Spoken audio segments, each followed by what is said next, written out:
Disfruta con Víctor Alvarado y su equipo de lo mejor del cine. Directo a las estrellas.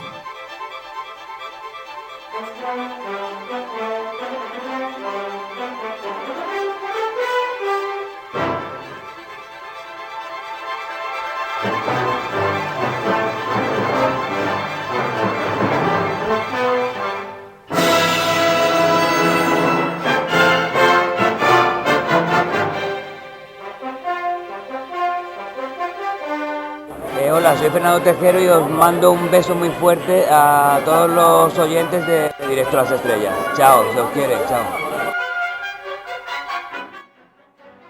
El fenómeno de la saga del noveno arte Black Sat es tan grande que ya sus autores recurren al talento de otros creadores, como es el caso de Giovanni Rigano. Juanjo Díaz Canales sigue siendo el guionista, mientras que Guarnido, su dibujante, cede el puesto en esta ocasión al citado autor de origen italiano. Para esta precuela titulada Weekly, hay que decir que Weekly es el compañero de batallas de Black Sat y es ese zorro apestoso por su falta de higiene que siempre lo acompaña, que en este caso se convierte en el sabueso número 1 del cuarto poder, el periodismo, donde nuestro héroe descubrirá la verdad de un entramado mafioso y de poder en la que una loba disfrazada de cordero ejerce de líder religiosa para aprovecharse de la buena fe de otros utilizando las firmes convicciones religiosas de algunos de sus feligreses. Este álbum tiene aroma italiano al retratar a estos seres antropomorfos como seres entrañables cuando se refiere a la familia, la infancia y la adolescencia, y al sacar el lado más canalla de los trápalas y corruptos, utilizando el lenguaje de la calle, pero al estilo del cine negro americano, con frases lapidarias, con tramas complicadas. Además, nos encontramos un guiño crítico al código Hays, que de alguna manera disminuía la libertad como forma de proteger a la infancia, prohibiendo cómics, y por otra parte también nos encontramos con un guiño a las fotonovelas de terror.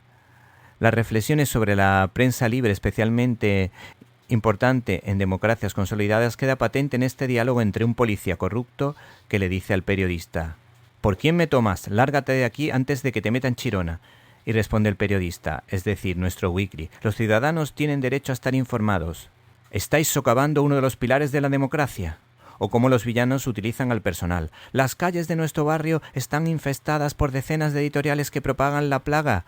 Ganamos la guerra en Europa y el Pacífico, pero estamos perdidos en nuestros hogares.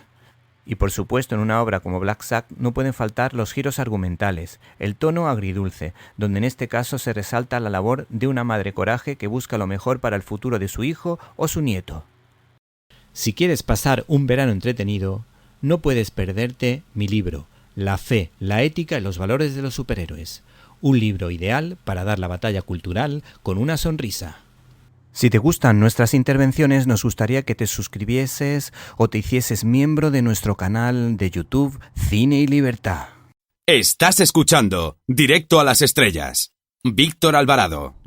Bienvenidos a una nueva edición de Directo a las Estrellas, tu programa de cine. Y en una semana marcada por el segundo campeonato del mundo de la selección española Viva España, nosotros hemos preparado un especial de despedida hasta el año que viene, porque necesitamos cargar pilas y entrar con fuerzas renovadas el año que viene.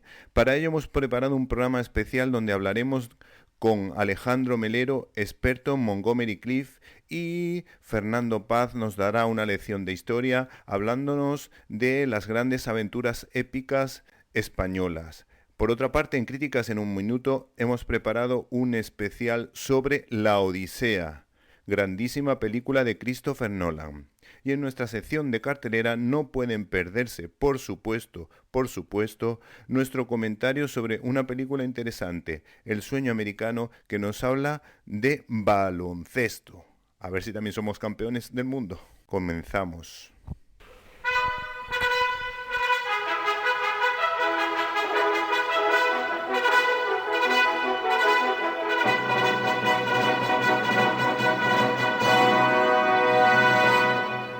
La cartelera.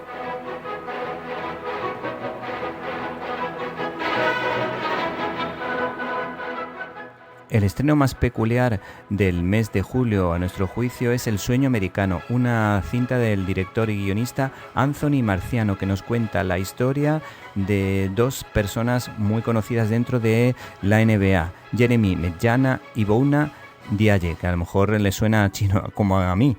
Pero hay que decir que estos hombres cumplieron un sueño casi imposible, llegar a la NBA y convertirse pues en los mediadores, en los las personas capaces de gestionar los fichajes que se hacen en la NBA. Hay que decir que el director vende la película de una forma muy bonita y por eso me llama la atención y me parece interesante esta producción. Esta es la historia de dos hombres que se lanzaron de cabeza hacia una aventura en la que tienen una fe ciega. Gente humilde que intenta apañárselas para salir adelante plantando cara a las dificultades. Es una historia de amistad en la que estas personas consiguieron algo realmente imposible, pues no conocían muy bien la NBA o lo suficientemente bien como para poder participar y hacer gestiones importantes dentro de esta historia. De hecho, estas personas pues consiguieron, por ejemplo, cerrar fichajes en la NBA de Nicolas Batum o de Rudy Gobert, dos figuras francesas que son estrellas en la NBA.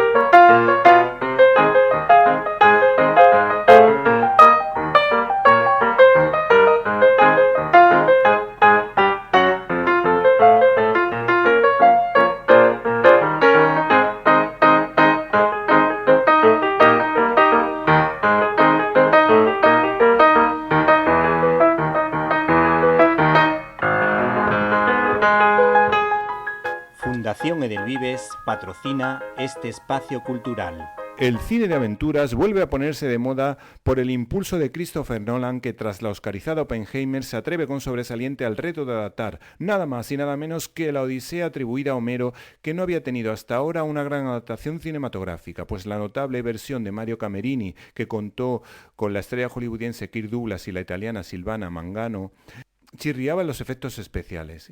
Y la versión franco-japonesa de anime Ulises 31 estaba ambientada en un mundo futurista. ¿Quién no se acuerda de la célebre banda sonora?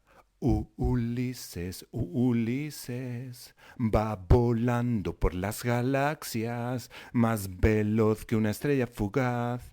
El caso es que a esta larguísima producción hay que decir que le hubiesen sobrado unos 20 minutos, pero tiene pasajes realmente entretenidos y logrados como el paso de Escila y Caribdis o la batalla de Troya, donde los célebres griegos comandados por Ulises se escondían en un caballo de madera. El problema de esta producción, por poner un pero, es que las idas y venidas al pasado y al presente le quitan algo de fluidez a la historia.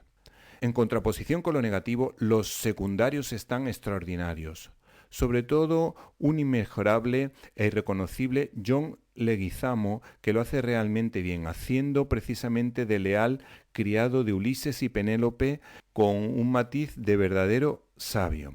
Por otra parte, esta producción logra crear la tensión amorosa necesaria entre Penélope, interpretado magníficamente por Anne Hathaway, que prácticamente está al natural.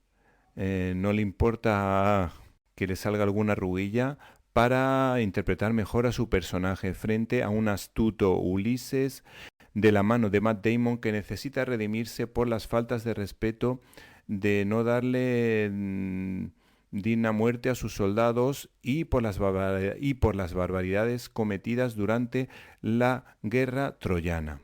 Tom Holland aparece en un segundo plano como Telémaco, hijo de Ulises, que lo hace a la perfección, mostrando sus debilidades y sus fortalezas, mientras que la novia de Tom Holland, por cierto que se casa con él, Zendaya, representa a la divinidad. De alguna manera ella representa a la diosa a la que agarrarse cuando la vida se hace insoportable. Las escenas finales del famoso reto de Penélope y Ulises me parecen realmente emocionantes.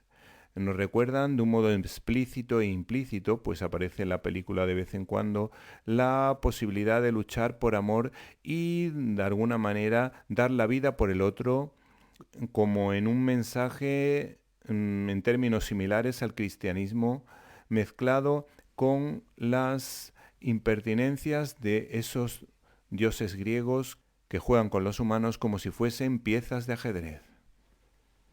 Y si quieres saber más, puedes escuchar nuestro comentario a título informativo. Señoras y señores, ladies and gentlemen, preparen el bol de palomitas porque llega otro peliculón en el verano de los grandes blockbusters de alta calidad.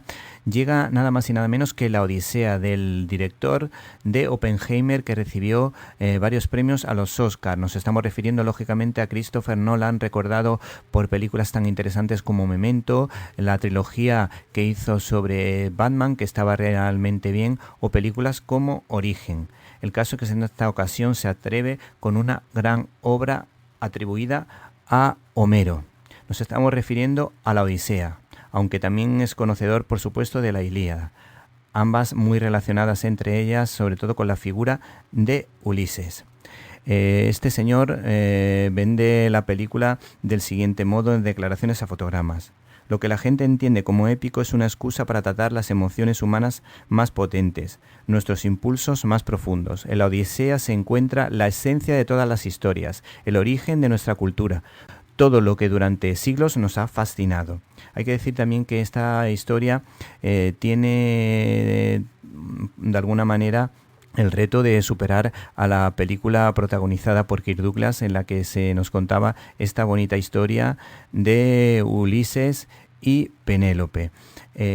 Los protagonistas de esta historia han sido Zendaya y Matt Damon, dos auténticas estrellas. Matt Damon, que todos los años siempre encuentra alguna que otra película donde sacar rédito económico y fama internacional después de la cantidad de años que lleva en el cine, y Zendaya, que gracias a Spider-Man se ha convertido en una auténtica estrella que destaca no solo por su belleza, sino también por su talento, una belleza exótica que funciona muy bien en esta historia de aventuras. Este director es admirador de las historias de romanos de otras épocas, donde Harryhausen pues lo hizo muy bien en películas como Jasón y los Argonautas, pero por lo visto en su criterio estas películas eran de serie B por el tema de los efectos especiales. Por eso se hicieron interesantes peplum de otra manera, como por ejemplo Espartaco o Quo Vadis o La túnica sagrada, todas esas películas que nos gustan a todos tanto, sin por supuesto olvidar a nuestra queridísima Ben-Hur, y por supuesto no nos podemos olvidar de nuestro actor favorito de esa época en cuanto a género histórico, como era Charlton Heston. En esta ocasión pues él sabe que tiene la suerte de que los efectos especiales le van a respaldar el trabajo realizado. La fe, la ética y los valores de los superhéroes. Un libro perfecto para dar la batalla cultural con una sonrisa. Si te gustan nuestras intervenciones, nos gustaría que te suscribieses o te hicieses miembro de nuestro canal de YouTube Cine y Libertad. La fe, la ética y los valores de los superhéroes. Un libro perfecto para dar la batalla cultural con una sonrisa. Fundación Edelvives patrocina este espacio cultural. Estás escuchando Directo a las Estrellas. Víctor Alvarado.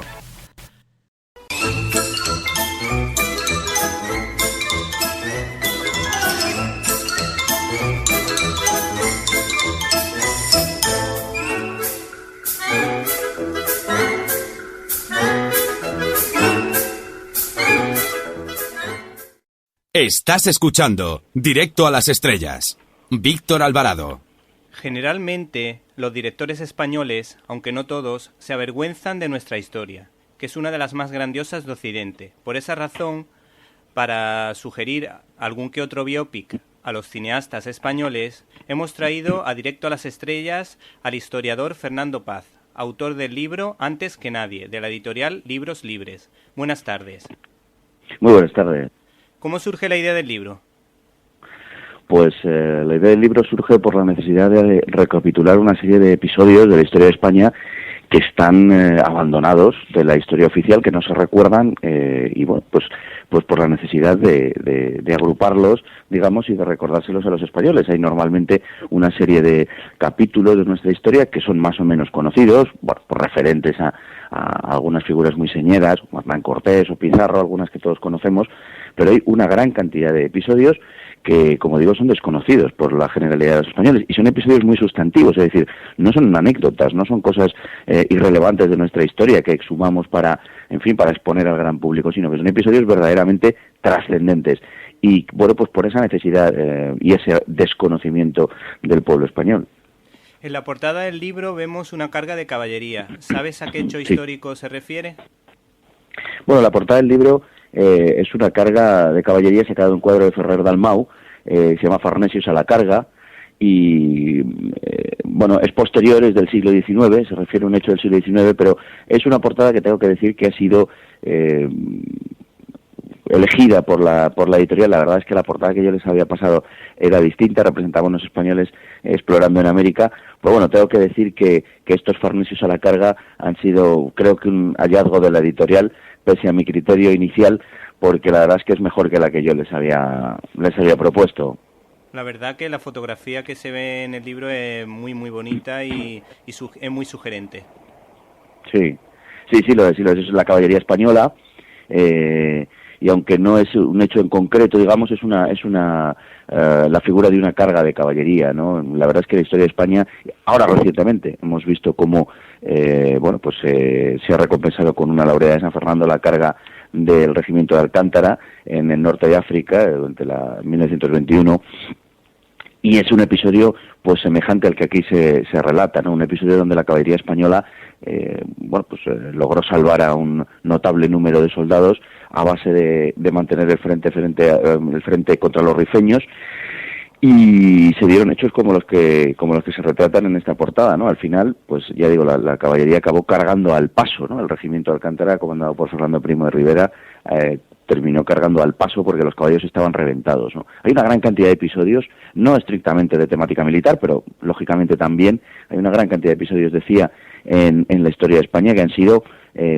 abandonados por completo desde hace décadas, pues parece que producen vergüenza en los españoles, ¿no? Sí. ¿Crees que la leyenda negra ha hecho daño en la idea o a la idea que tenemos o que tienen algunos españoles sobre nuestra historia? Sí, la leyenda negra, bueno, que es verdaderamente algo ya casi consuetudinario en España, ¿no? Es algo que todos más o menos hemos asumido. Somos un país un tanto masoquista, no sucede eso en otros países de Europa. La leyenda negra indudablemente es el germen de muchas de las cosas, de muchos de los conceptos que hemos asumido como propios, y es una idea, es una leyenda, es un mito nacido en el calor de los intereses de los enemigos de España, los holandeses, los ingleses, y muchos judíos que no quisieron convertirse al cristianismo y que marcharon a estos países, y desde allí pues elaboraron un conjunto de explicaciones acerca de la historia de España y de lo que estaba sucediendo, donde no señalaban más que lo negativo, y aún no es que señalaran estrictamente lo negativo, sino que esto lo agrandaban y daban de España una imagen puramente negativa en muchas ocasiones que no se correspondían en absoluto con la verdad histórica. Pero bueno, se trataba de de compensar a los países que les habían dado la acogida, y por otra parte de combatir la idea central y la creencia central que animaba a España, a una España que entonces, cuando comienza todo esto en el siglo XVI, pues se identificaba muy estrechamente con la defensa del catolicismo. Lógicamente ellos se habían marchado de España en el caso de los judíos, o los holandeses o los ingleses representaban causas completamente opuestas. De hecho, muchos historiadores hispanistas ingleses han desmontado esta leyenda. Sí, es curioso que, referente a nuestra edad moderna, los mejores hispanistas, efectivamente, como dices, han sido ingleses, ¿no? En su mayoría. Son unos magníficos historiadores, además con una gran capacidad de comunicación, como se dice ahora, bueno, que cuentan cuestiones de la historia muy profundas, pero de una forma muy amena y muy divulgativa. Quizá ahí radique una gran parte de la carga o de su secreto, ¿no? Sí, han sido pues gentes como, por ejemplo, el estudio sobre la Inquisición de Henry Kamen, la Inquisición española, ha sido una de las piedras de toque, digamos, para comenzar a andar por un camino que no es ya el clásico y el tradicional de la leyenda negra española, sino que explica las instituciones y explica las mentalidades en función de la época. Y luego otros muchos, como Parker o como Lynch, que también han sabido interpretar la historia de España a la luz de su contexto histórico. Curiosamente, esto ha sucedido con respecto a la historia de España contemporánea, y en cambio ha sucedido en mucha menor medida con respecto a la historia contemporánea de España, donde los hispanistas parece que se estrellan en la interpretación de la realidad, con unos criterios considerablemente sectarios. No ha sucedido esto, como digo, en la Edad Moderna, y efectivamente muchos de los mejores hispanistas, por encima de la mayoría, yo diría, no de todos, pero sí de la mayoría de los historiadores españoles, han sido capaces de reinterpretar esa historia de España en un sentido mucho más realista. En tu libro, los misioneros tuvieron una importancia realmente grande, gran protagonismo, como por ejemplo nos hablas de Pedro Páez y de Fray Junípero. ¿Qué nos puedes contar de ellos? ¿Algún detalle que tú creas importante para incitar a la lectura a nuestros oyentes? Pues hombre, en los dos casos que has citado, que creo que son efectivamente casos señeros, pues se pone de manifiesto que uno de los vectores fundamentales de la penetración española en otros continentes, en otras tierras, en otros mares, en otras regiones, sin duda ninguna, fue el de portar la religión católica por todo el orbe, ¿no? Y llevarla a todos los hombres. No es solo el caso de los misioneros, sino que el impulso todo español estuvo orientado en ese sentido, aunque en muchos casos los protagonistas no fueran misioneros, como en el caso de Menéndez de Avilés, por ejemplo, que es uno de los personajes, creo yo, más destacados y más notables del libro. En cuanto a los misioneros, por ejemplo, pues podemos decir que Pedro Páez es una figura, en mi opinión, es una de las dos figuras más importantes del libro, ¿no? Están Pedro Páez y quizá el que acabo de citar, Menéndez de Avilés. Pedro Páez es un jesuita madrileño, durante mucho tiempo desconocido, incluso se ha apuntado que era portugués. Pues no, es un pueblo de las cercanías de Madrid, un pueblo muy bonito, por cierto, me da de las Fuentes, un pueblo muy bonito de la provincia de Madrid, y se marchó, bueno, hay que ponerse en aquella época, se marchó a evangelizar Etiopía, Abisinia. Para hacer eso había que recorrer, como es natural, el océano, había que cruzar toda la costa africana, el océano Atlántico, luego han establecido los jesuitas. Solamente esa travesía, en condiciones óptimas, llevaba entre 6 y 7 meses. Hay que tener en cuenta que una parte muy importante, una parte sustancial de la gente que hacía esa travesía no llegaba jamás a su destino, bien porque moría en el camino, o bien porque el barco naufragaba, en fin, porque eran atacados por piratas, hasta tal punto que los barcos que salían de Lisboa, los barcos portugueses, porque era el puerto normalmente, en ese momento España y Portugal estaban unidos en la cabeza de Felipe II, era el puerto por el que salían las naves que marchaban hacia las posesiones portuguesas en Oriente. Bueno, pues esos barcos eran seguidos por una estela de tiburones. O sea que ya los tiburones sabían que los barcos que salían en dirección hacia el sur pues eran barcos que llevaban una carga de muerte, podemos decir. Bien, pues el caso de Pedro Páez tardó años, una vez llegado incluso a Goa, al establecimiento portugués en la India, tardó años en llegar a Etiopía, en llegar a Abisinia. Tuvo que aprender idiomas, era un hombre con una facilidad extraordinaria para aprender idiomas. Aprendió el persa, aprendió el armenio, aprendió 2 o 3 dialectos indios, bueno, una cosa excepcional, extraordinaria.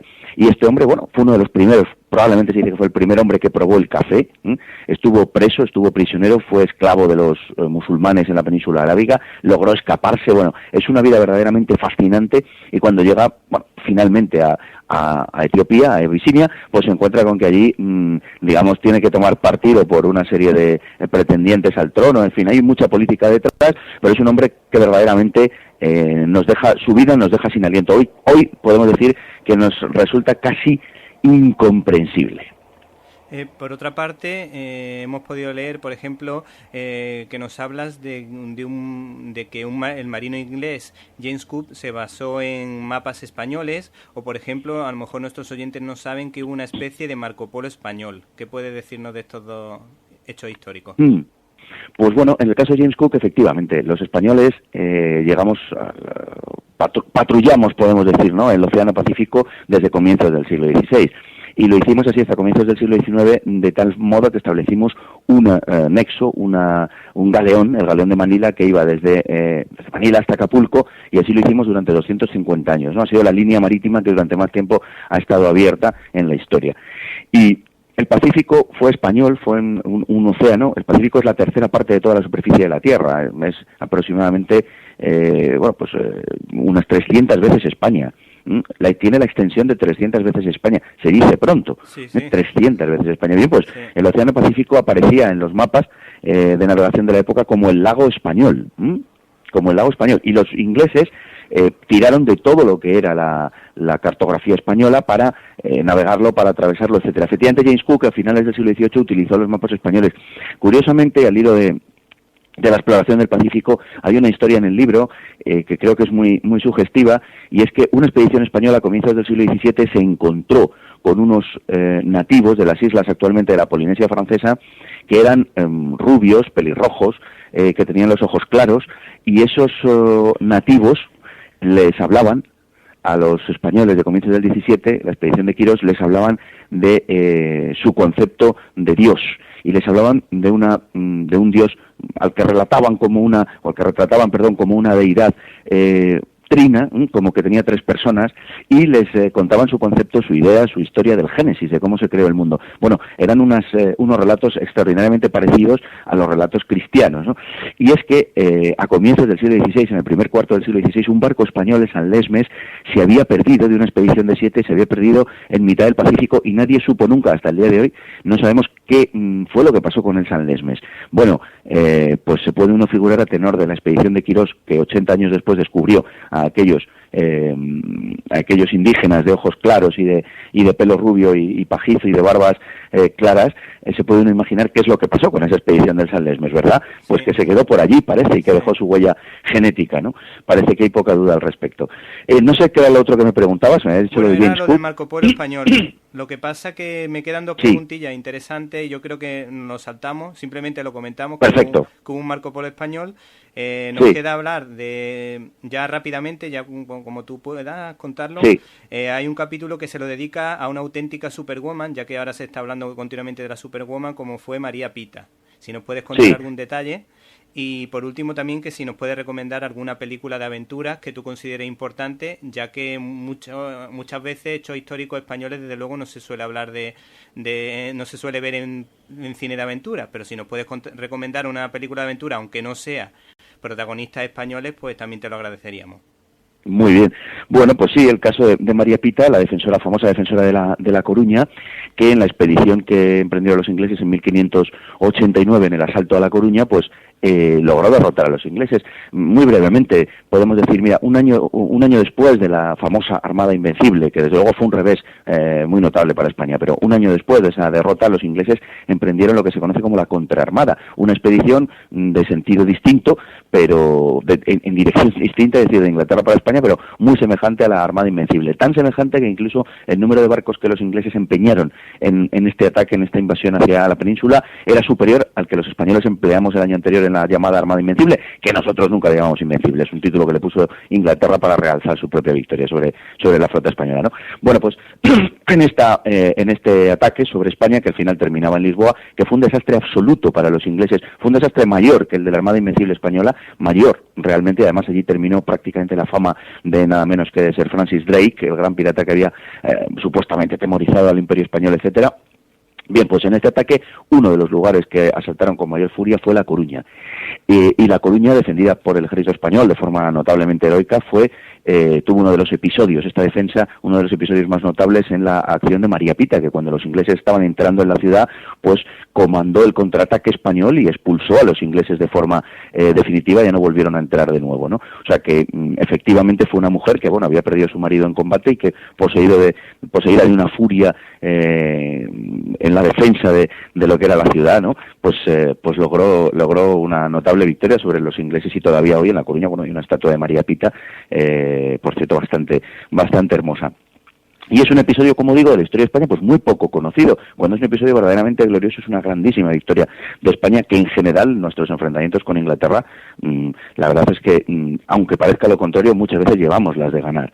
Y en cuanto a lo que me preguntabas de la película, pues una película así, de hechos de armas gloriosos españoles, podemos decir, la verdad es que hay muy poco, porque el cine español, como sabemos, hoy se ocupa de otras cosas, ¿no? De otras cosas que no tienen nada que ver con eso. Y por tanto hay muy poquito. Tenemos que irnos a una película muy antigua para que la película verdaderamente merezca la pena de ser vista, que es la de Los últimos de Filipinas. Es una película, si no recuerdo mal, de 1945, y una película que retrata el valor de los españoles y relata los últimos días de los españoles en las Islas Filipinas. Bueno, pues como un grupo de españoles, los de la posición del Valer, se negaron a rendirse a los insurgentes filipinos porque no podían dar crédito de que España hubiera firmado ya la paz de París con los Estados Unidos y por tanto que se hubiera terminado la guerra. Bueno, es un episodio verdaderamente escalofriante, verdaderamente espeluznante, que está bastante bien relatado en esa película, teniendo en cuenta la precariedad de medios del año que estamos hablando, de la época de 1945, pero es una película que si alguien de verdad no ha visto, merece muchísimo la pena la película ser vista. Como digo, Los últimos de Filipinas. La fe, la ética y los valores de los superhéroes. Un libro perfecto para dar la batalla cultural con una sonrisa. Fundación Edelvives patrocina este espacio cultural. Estás escuchando Directo a las Estrellas. Víctor Alvarado. Nuestro invitado de esta semana cabalga como el mismísimo John Wayne entre el cine y la literatura. Se llama Laoz, Javier Laoz, siendo el autor de Mis 100 del cine clásico de Reino de Cordelia. Buenas tardes. Hola, buenas tardes, ¿qué tal? Este libro ha sido ilustrado también por Nacho Rúa. ¿Cómo habéis coordinado y cuánto tiempo le ha llevado a este señor el dibujo de cada retrato?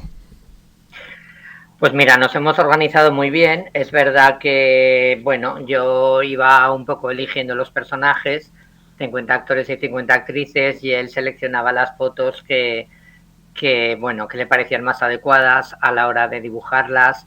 Mantenían la esencia del personaje y sobre todo no tenían excesiva dificultad y no perdían un poco pues eso, ¿no? La esencia del personaje por las distancias, por si estaban de perfil, por si estaban con determinados accesorios, sino caras limpias. Y bueno, algunos pues le ha costado más que otros, evidentemente. Algunos los ha tenido que repetir, algunos le han salido a la primera. La verdad es que todos están fantásticos y se lima, se pule para que sean muy reconocibles, porque ya sabes que lo primero con lo que el público se queda pues es con la imagen, sí. Es con el dibujo y es un poco la presencia rotunda que tienen. Pues sí, a algunos le costaron muchos días, algún otro, bueno, pues ha salido a la primera, pero ha llevado mucho trabajo, sí. Sí, se nota que hay mucho trabajo ahí detrás, y yo diría que de los 100, yo creo que 99 están perfectos. Quiero recordar alguno que me pareció un poco extraño a la vista, pero yo creo que es por el efecto de pantalla en plano, que también tiene que ser difícil porque no conocemos los volúmenes de a lo mejor de algún actor o de una actriz, porque claro, al no hacerlo personalmente, pero vamos, yo creo que casi todas son de sobresalientes. Si hay alguna que tenga un notable, pues será una como mucho. A ver, Víctor, yo creo que influye también mucho la elección de la foto. Sí. Quiero decir, hay fotos en las que el actor o la actriz no se parecen a como los hemos conocido el gran público. Sí. Por la mueca, por el giro, por el pelo, porque estaban caracterizados de una manera determinada. Entonces yo creo que eso ha influido también. Por ejemplo, Jeffrey Hunter, pues es una foto muy conocida, es una foto típica, pero es una foto en la que esa mirada y esa sonrisa que le caracterizaba y que siempre tenía así muy potente, pues está como un poco ladeada. Sí. Entonces, bueno, yo creo que por ahí pueden ir los tiros. Me pasa también con Ann Baxter. Sí. Pero bueno, es un poco la elección de la foto, y también está muy bien que haya fotos variadas, sí. Que haya poses variadas, que haya miradas variadas, y que, bueno, que también el público les descubra en diferentes facetas. Yo tengo aquí, por ejemplo, la de Eleanor Parker, que la recordamos, por ejemplo, en Sonrisa y Lágrimas, que está guapísima y me encanta. El dibujo es de los que más me ha llamado la atención. Sí, yo creo que No es de cuando ruge la marabunta, pero sí que es de esa época. De igual es de Scaramouche con Stuart Granger. Sí, podría ser, sí. O de...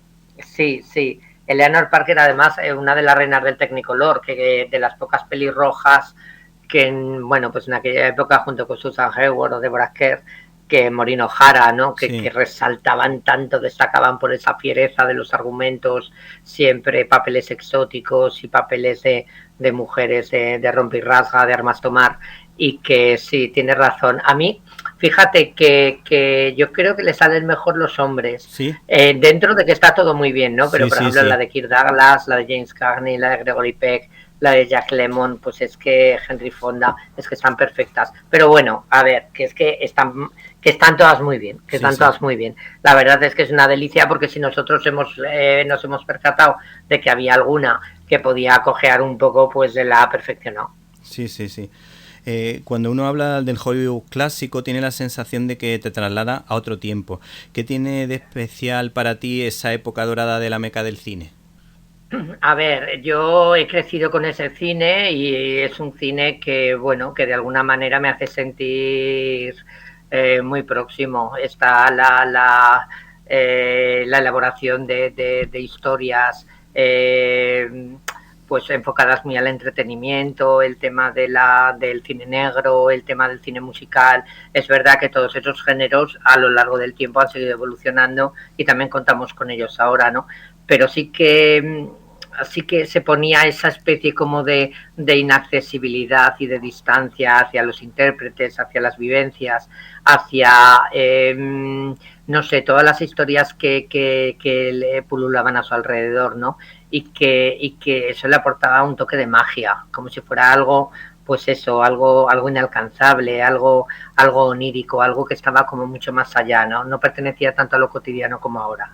Yo me conozco la vida de muchos actores del Hollywood clásico y en cambio de actores de los últimos años, pues hay muchos aspectos de su vida que desconozco, incluso muchas anécdotas, y en cambio en esa época está todo marcado por la leyenda, por las anécdotas, por los rodajes espectaculares, los conflictos entre un actor y otro, los tipos de contratos. Me ocurre también, porque a veces da la sensación como que en aquella época el cine era el espectáculo estrella, era el espectáculo sobre el que giraban, bueno, pues la búsqueda, como dices, de las estrellas, las leyendas, las situaciones personales, las vivencias, los secretos, lo que ocultaban. Mientras que ahora es todo como, no sé, como mucho más cotidiano, como mucho más cercano. Como bien dices, ahora las estrellas actuales las desconozco más y se me difuminan, y luego llegan los Oscars y hay gente de la que, bueno, ni siquiera he oído hablar. Sí. Es un poco injusto, porque en el cine clásico también hay personajes que fueron nominados una única vez en toda su carrera, o que tienen menos presencia, o que se retiraron pronto. Pero es verdad que arrastraban otra imagen y sobre todo otra seducción, ¿no? Era pues eso, como lo inaccesible, lo lejano, lo distante, lo que te iba a sorprender, ¿no? Lo mágico. Sí, bueno, a mí particularmente de vez en cuando alguna que otra película le pongo a mi hijo de esa época, y la verdad que lo hago con cierta tranquilidad, porque si se tratan temas complicados, la elegancia con la que lo hacían, con la que rodaban los directores, y me imagino que también algo de la censura, permite verlo con los niños. Y luego hay ciertas películas que no han perdido o han perdido lo justo para que todavía sigan gustando. Por ejemplo, Qué bello es vivir, le encanta a mi hijo. La de La tarántula de Jack Arnold, también la de La tarántula no. Bueno, sí, él hizo La tarántula, pero luego hizo El hombre menguante y Lucha contra la tarántula, pues también me pasó eso. Pues hay una serie de películas, La momia, todas esas películas, mi hijo las han visto y han disfrutado. También, por ejemplo, recuerdo ahora Capitanes Intrépidos, que también le llamó mucho la atención. A ver, todo el proceso de creación de una película, como estaban sometidos al criterio de los estudios y a todo lo que, bueno, el equipo de gente que trabajaba en ello, ¿no? Desde los productores, los directores, los guionistas, el vestuario. Entonces, claro, es verdad lo que dices, que había un control mucho mayor sobre el resultado final. entonces estaba todo como muy medido, muy controlado, muy... A veces eso también rompía con la libertad del creador, Sí, porque, sí, es verdad, eso también es bueno, verdad. se encorsetaba, claro, Sí. determinados argumentos que si el productor marcaba por aquí, o marcaba el final, o marcaba todo eso, pero sí que es verdad que en muchos casos es un cine que no solo ha perdurado, sino que las nuevas generaciones lo pueden seguir disfrutando con con ese ánimo de esa mirada de sueño todavía, ¿no? De ilusión, de momentos únicos que yo creo que permanecen en la retina de otra manera. Sí. Nombras que bello es vivir. Yo es que a Frank Capra, bueno, me gusta y es un cine que también sigo y que también Sí. conozco bien. Pero bueno, a mí las películas estas de Capra que son así como un poco de cuento navideño, Sí. y todo es fantástico y tal, pues bueno, a veces las esquivo un poco. Sí. Me resultan, necesitaba un poco más de acción, pero bueno, es verdad que para verlas con los chavales es un disfrute estupendo. Y bueno, nombras Capitanes Intrépidos de Victor Fleming, que también hay tanto Spencer Tracy como Mickey Rooney, pues hacen una fábula maravillosa, además basada en la novela de Kipling. Sí, sí. Y bueno, yo una de las últimas que le puse fue con La muerte en los talones, le encantó, pero luego me pidieron Vértigo y yo creo que, le dije a mi hijo pequeño que se llama como tú, Javier, yo creo que debería esperar un poquito para entenderla un poquito mejor. Dice, pero me la lleva viendo un montón de tiempo, pero él prestaba muchísima atención, él atento con los ojos como platos mirando la película, lo que pasa es que se tenía que ir a la cama y quedamos en verla otro día. ¿Pero qué edad tiene? El 10. Claro, quizás es pronto, sí. Antes, en nuestra época, sí que es verdad que esas películas las podías ver así jovencito, aunque estaba el rollo de los rombos. Y entonces a veces, pues claro, te limitaban. Pero sí, Vértigo, a mí es que Vértigo me encanta y la he visto muchísimas veces, pero claro, es verdad que yo creo que la primera vez que la vi tendría más edad. Incluso algunas otras que hoy son películas importantísimas para mí, pero claro, a ver, necesitan un planteamiento o un entendimiento que ya, bueno, yo creo que está por encima de esa edad. Yo me acuerdo cuando vi Eva al desnudo por primera vez, que seguro que era mucho más joven, porque había un ciclo de Marilyn Monroe en la 2. Y claro, a mí lo que me interesaba y lo que me apetecía, que yo creo que sería pues un renacuajo, era ver a Marilyn. Entonces, claro, Marilyn en Eva al desnudo sale muy poquito. Entonces tiene la escena esta de la casa, en la que ella llega con George Sanders, y cuando se sientan ahí al pie de la escalera, y luego tiene también cuando le hacen la prueba. Y yo creo que no me enteré de nada, porque claro, yo lo que quería era ver a la rubia y ver a la gran Marilyn. Entonces yo tengo ese recuerdo de crío que me llevé un chasco, porque claro, era el ciclo de Marilyn y luego no salía Marilyn por ningún lado. Y todos los entresijos del mundo del teatro, pues lo que tú dices, ¿no? A esa edad, pues no los procesas como debería ser. Bueno, mi madre tenía un trato hecho con nosotros, porque alquilaba muchas películas de cine clásico en los videoclubs, que ella decía, sí, normalmente la vemos, pero si hay alguna cosa que yo considero oportuna, lo adelantaba. Es verdad, a lo mejor alguna escena de cama, alguna escena así violenta, y entonces al final no dejaba ver muchas películas. Entonces, poco a poco te iba enterando. Luego, en la portada, por ejemplo, a mí me ha llamado mucho la atención Steve McQueen, que a mí es uno de mis actores favoritos, que no me parece... A mí no me parece especialmente guapo, pero tiene una pinta, una mirada carismática, una forma de interpretar que siempre que lo ve en pantalla dice, me encantaría que fuese mi amigo, me encantaría haberlo conocido en persona. ¿Verdad? Sí, esta nueva generación de Steve McQueen, Paul Newman, Robert Redford, Al Pacino, que Al Pacino no sale, estos que ya Robert De Niro, que tampoco sale, pero esta nueva generación que rompe un poco con los clásicos de blanco y negro, sí que es verdad que los miras con esa especie de complicidad y de colegueo, ¿no? Ganas de conversar y de conocer y de ir un poco a la aventura. A ver, yo quería en la portada, bueno, si quitas la sobrecubierta, ves justamente que los de la portada de dentro son diferentes. No y lo por sabía, detrás, no me había fijado. Es verdad, sí, es verdad. Pues si quitas, y si quitas por detrás la sobrecubierta pasa lo mismo. A ver, yo quería un poco haber puesto en la portada quizás generaciones diferentes, pues uno del mudo, alguno de los años 40, 50, alguno de los 60. Lo que pasa es que nos encajó así muy bien las caras. Bueno, es verdad que Claire Gable, Gary Grant, Lauren Bacall, bueno, Audrey Hepburn era un poco más joven, pero bueno, Elizabeth Taylor del 32 y Audrey Hepburn del 29. Entonces, bueno, tampoco se llevaban apenas. Gary Grant sí que era mayor, Gary Grant de principios de siglo y Claire Gable también, pero a mí me apetecía un poco que hubiera alguien un poco más moderno. Hombre, principalmente por los contrastes y por anunciar que no era un libro que se cerraba o se ceñía a unos años en concreto, sino que abarcaba más.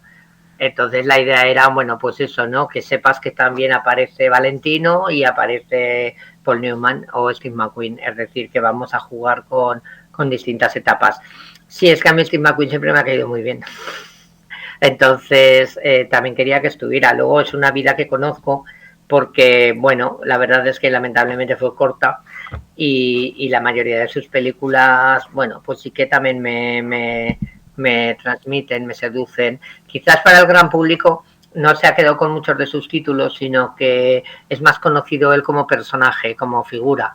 Sí. Y luego resulta, eso me pasa, hay veces con muchos intérpretes que me pasa, o sea, todo el mundo conoce a Marlene Dietrich, pero hay muy poca gente que sabe enumerar muchos títulos de Marlene Dietrich, a lo mejor El Ángel Azul, o a lo mejor Testigo de Cargo, pero, sí. pero, perdona. Sí, lo que tú decías, Testigo de Cargo, me ha salido a mí así de buena primera. Claro, o El Expreso de Shanghái, pero realmente son intérpretes que casi traspasan ellos la fuerza de la imagen que muchos de los títulos que interpretaron, porque de Marlene Dietrich muy poca gente sabría decir 5 títulos. Sí. Y Steve McQueen, yo estuve hablando con Juan Tejero, que le hizo una entrevista, y me comentó que él considera que no era una buena persona. Y luego ya, por otro lado, yo sé que en los últimos años de su vida, cuando ya él descubrió que tenía un cáncer, tuvo una conversión bastante fuerte y se dio cuenta de la vida que había llevado. Creo que no sé si se bautizó católico o evangélico, pero sé que en los últimos años parecía que había recuperado la fe. Y a mí siempre me daba la sensación de que él era, cuando interpretaba un papel, es que te creías que era un militar, te creías que era un padre, te creías que era un preso. El personaje que hiciera tenía la sensación de que de verdad era ese personaje, y por eso me transmitía mucho. Y a mí también me pasa mucho esto con Bárbara Stanwyck, que yo poco a poco parece que la he ido descubriendo, y me encanta ese juego de miradas, como de una mirada puede pasar de personaje cómico a villana o a un personaje así de mediana edad. Barbara Stanwyck, Ruby Stevens se llamaba en realidad. Barbara Stanwyck es si tuviera que elegir a una, posiblemente la elegiría a ella. Es mi personaje fetiche, sí. A mí me gusta mucho la osadía que tiene de hacer papeles de mujer terriblemente mala, que además había muchas supersticiosas que se negaban a hacer determinados papeles. Ella no solo en Perdición, en Hombres Violentos o en tantas películas en las que la maldad es insuperable. Parece que la mala del cine es Bette Davis por el tema de la loba y el tema de la carta y todo esto, pero Barbara Stanwyck tiene momentos de ser una auténtica salvaje. Y por contra, lo que tú dices, pues en Bola de Fuego haciendo comedia, en Recuerdo de una noche de Michelle Leisen, que está también estupenda, en Stella Dallas, en Annie Oakley, como la grande del oeste, porque realmente Barbara Stanwyck hizo mucho western. Sí, verdad. Y la verdad es que sí, me parece muy versátil, además no se unió, no se vio obligada a estar afiliada a ningún estudio, sino que iba bastante por libre. Y bueno, y eso le permitía también, hombre, no estar vinculado a ningún estudio. Por una parte te daba libertad para elegir, por otra parte también estaba el pánico de que nadie te ofreciera papeles y no tuvieras el respaldo del estudio. Claro, o sea, el estudio era obligarte muchas veces a hacer papeles que no querías, pero por otra parte también te garantizaba trabajo. Ahora, Barbara Stanwyck le ardaba ahí porque, bueno, me parece fantástica. Me parece además una actriz muy responsable, muy disciplinada, muy trabajadora. Me acuerdo en Encuentro en la noche de Friedland, que era también de estos de mujeres con pasado que arrastran historias que no acaban de contar y que tienes un poco que ir averiguando y que incluso al final se redimen, ¿no? Al final reaccionan y bueno, y se replantean un poco su vida, ¿no? Bueno, qué decir, por ejemplo, de las tres noches de Eva, de Preston Sturges, con Henry Fonda, que yo creo que no me he divertido tanto nunca. Sí. Hay películas, 1, 2, 3 de Billy Wilder, Las 3 noches de Eva, Preston Sturges, no sé, películas, comedias que es que ahora no, es que me cuesta encontrar la carcajada en películas actuales, que las habrá, que tampoco me gusta renegar de nada, porque ahora lo que me pasa a mí es que estoy un poco más desconectado. Sí. Pero que es verdad que ves estos clásicos que los has visto 1000 veces, oye, y que te siguen removiendo. Pues fíjate lo que me pasó a mí con Bárbara Stanwyck, como el primer recuerdo de que tengo yo de ella como actriz que reconoces que la conoce y todo eso, era en Perdición. Porque yo en Perdición yo creo que la vi con 18 o 19 años. No la he visto como a lo mejor Maureen O'Hara, que la o Audrey Hepburn, que la llevo viendo toda la vida.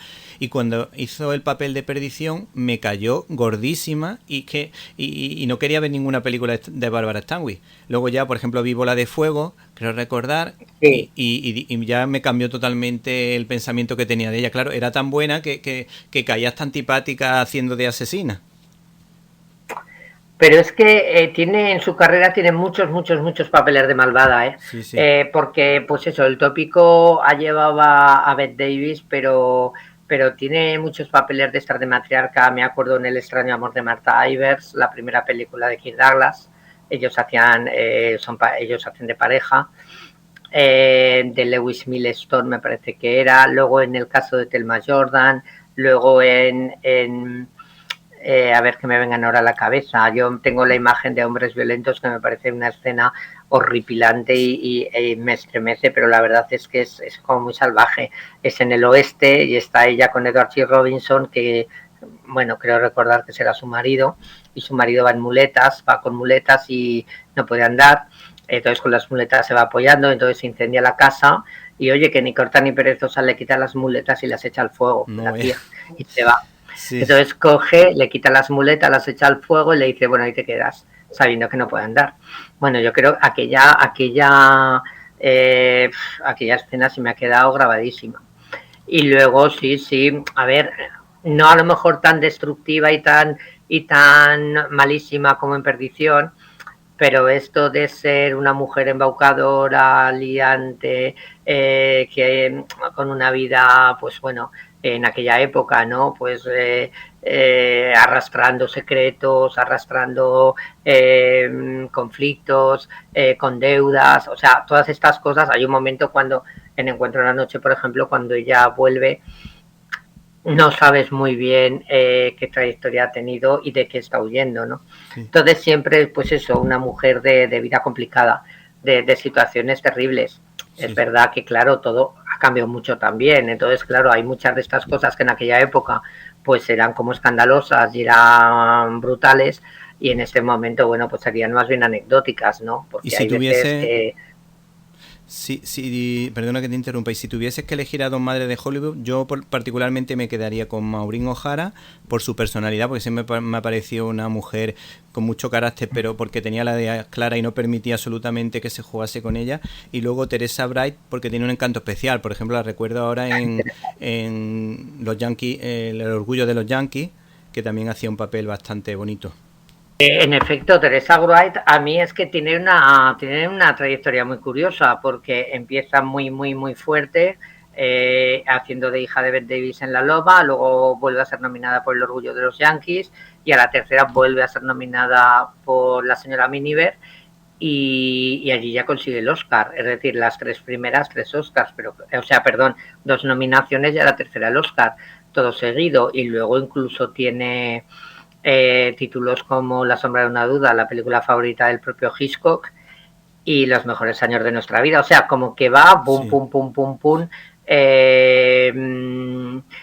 muy lanzada y haciendo títulos que van a permanecer en la historia del cine. Sin embargo, después en los años 50, bueno, en 1950 creo que rueda Hombres, que es la primera película de Marlon Brando, y de Fred Zinnemann, y luego tiene también alguna cosita más, pero desaparece. Sí, desapareció. Debe estar en teatro, parece ser que no acaba de entusiasmarse con las ofertas que le hacen, siempre de ama de casa abnegada, de persona muy entregada a la familia, y como que se aburre de hacer siempre el mismo papel. Y fíjate tú que me la encuentro en el 94 en Legítima Defensa de Coppola. Pues Imagínate cómo me quedé, porque claro, yo sabía que aparecía y yo sabía que claro, iba a aparecer con 50 años más, que iba a ser ya una señora muy mayor y tal, pero claro, me descolocó el pasar de aquellos años del blanco y negro siendo una jovencita a verla en los años 90 en Legítima Defensa. Bueno, me impactó muchísimo. sí. Bueno, ya nos quedaría un poco hablar de Clark Gable, que además siempre he escuchado que era un buen compañero entre su equipo de reparto. Además, tenía mucho sentido del humor, incluso acepta una broma en una película como Mogambo, en la que Ava Gardner hace un chiste sobre él al ver un elefante. Y luego Cary Grant, porque a mí me da la sensación de que ese hombre era capaz de reírse de sí mismo. No sé si me estoy equivocando, pero a mí esos dos actores siempre me han llamado mucho la atención. Hombre, muy curioso, ahora que nombras Mogambo, lo más curioso es que Clark Gable, con una diferencia de 30 y tantos años, hace el mismo papel en las dos versiones. Tierra de Pasión, donde ellas eran Jean Harlow y Mary Astor, y después Mogambo, en la que ellas son Grace Kelly y Ava Gardner. Entonces, no deja de ser muy curioso, ¿no? Decía Ava Gardner que cuando ella de jovencita lo veía en las películas de blanco y negro, que le iba a decir que iba a trabajar con él. Sí, debía tener un gran sentido del humor, y luego sí que es verdad que hay una anécdota muy buena de que, bueno, en los primeros castings y en los primeros momentos de buscarse la vida, a Clark Gable le insistieron mucho en que no valía para esto y en que tendría que ir mirando a qué se dedicaba. Trabaja mucho con Joan Crawford, creo que es una pareja repetida en repetidas ocasiones. Luego también, bueno, el trágico suceso de la muerte de Carole Lombard, con la que también trabajó en varias ocasiones y que fue su tercera el amor mujer. de su vida, más o menos. Sí, y que muere en un accidente de avión en plena Segunda Guerra Mundial. Y sí que yo creo que tuvo un trato muy afectivo con la mayoría de las personas con las que trabajó, y que no debía ser un tío difícil, a pesar de que fue proclamado el rey de Hollywood. Myrna Loy era la reina y Clark Gable era el rey, y eso, bueno, pues lo hacía a lo mejor pues estar muy cotizado, pero sí que yo creo que, bueno, tiene también episodios personales que complicado. Se han ido sabiendo poco después, como la hija que tuvo con Loretta Young, a la que nunca reconoció, y que eso tampoco, en su momento tampoco se supo. Es decir, en un momento dado Loretta Young aparece adoptando una niña de un centro de menores, de un centro de acogida o un orfanato. En aquella época se llamaría un orfanato, y luego se sabe que, claro, que era su hija de verdad, que en su momento la había cedido, la había entregado, y que después, la había tenido con Clark Gable, cosa que él nunca reconoció. Y Cary Grant, bueno, pues qué decir, Cary Grant es que parece que la comedia siempre ha estado un tanto denostada y que no ha tenido el aplauso del público aún, pero la crítica y los premios y tal siempre se le resiste un poco. Sí, sí. Yo creo que Cary Grant, versátil, ha divertido, ocurrente, rápido, yo creo que no le gana a nadie. Hace poco echaron por televisión Arsénico por compasión de nuevo.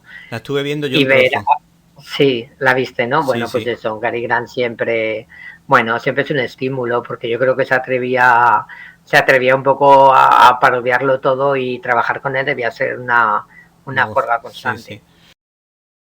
Bueno, pues se nos acaba el tiempo, Javier. Nos ha encantado pasar esta media hora contigo hablando de tu nuevo libro, Mis 100 del cine clásico, editado por Reino de Cordelia. Muchísimas gracias.